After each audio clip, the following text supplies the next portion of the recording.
Election से पहले अदल होगा, इंसाफ होगा। इमरान खान की 200 पेशियाँ पूरी होंगी। नवाज शरीफ के लिए कायम मयार अब भी कायम करना होंगे।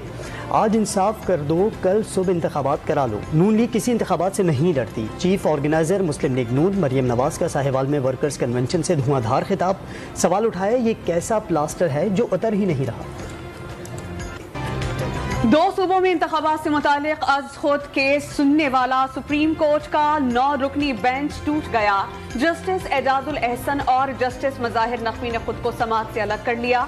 जस्टिस याहिया अफरीदी और जस्टिस अतहर मिनुल्लाह भी केस से अलग हो गए। Justice Jamal Mandokhail, Justice Mansoor Ali Shah, Justice Munib Akhtar और जस्टिस मोहम्मद अली मजहर बेंच का हिस्सा।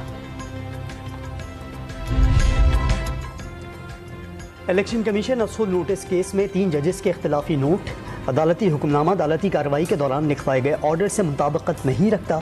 इलेक्शन की तारीख